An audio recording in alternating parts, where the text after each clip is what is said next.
I have been speaking about Gaza for a year, from what I heard from our colleagues, from the videos we had seen, but I really don't think anything could prepare me for seeing it in person and speaking to people who had been impacted like that. It is shocking. It's a humanitarian catastrophe.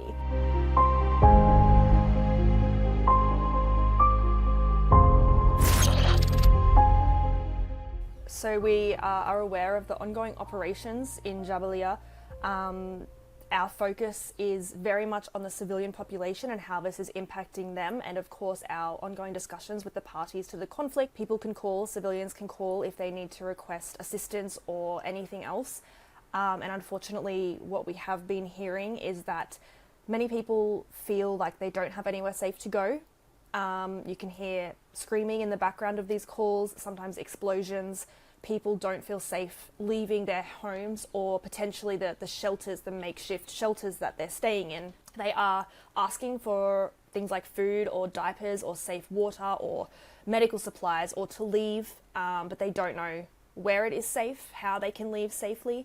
And of course we know that some people are wounded or injured, some people are elderly, some people have mobility aids. It's not always easy for people to be leaving these areas, particularly if you have large extended family, or there's very, very limited access to things like cars right now, and the roads are unfortunately quite damaged as well. So a very challenging and scary humanitarian situation for the people who are currently there.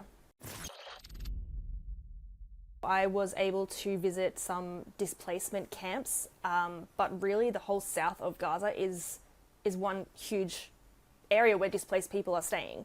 If you drive down or you walk down the main streets, you can see kids lining up for water trucking, for safe water, drinkable water, with these huge containers. And these kids are about 3 or 4 years old. To get drinking water for their family, people line up for hours to get drinking water. The floor is made of sand. People don't have rugs or on the ground. They have tents on top of sand. And unfortunately, we know that winter is approaching. And when it is winter, it rains a lot, which is another huge concern because there is simply not the right amount, there is simply not the level of drainage in the south of Gaza that is required for the huge influx of people that are currently staying there. I spoke to people in camps who said they hadn't been able to wash their children with soap for 4 months because they couldn't access it, they couldn't find it, and it was too expensive. It is really a living nightmare for people. And so the emotional and mental toll, as well as the physical, people have been killed, people have been wounded. I've met children with amputations at our Red Cross field hospital. The scars from this conflict will last for decades, I think, if they ever leave people at all. The range of needs and the range of challenges that people live with every single day in Gaza to get through the day is very difficult to even convey properly. I don't even know if there are strong enough words to describe what people's life are like in Gaza right now.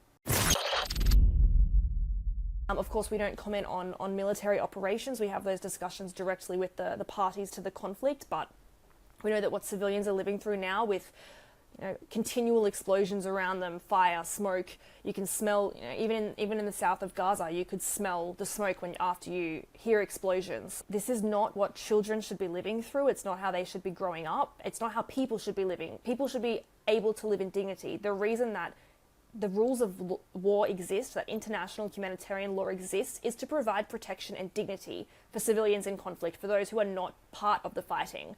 As we have been saying, along with other organizations for a very long time, there really needs to be a sustained and unimpeded flow of things like food, water, aid, medical supplies to begin to reach the need, to meet the needs.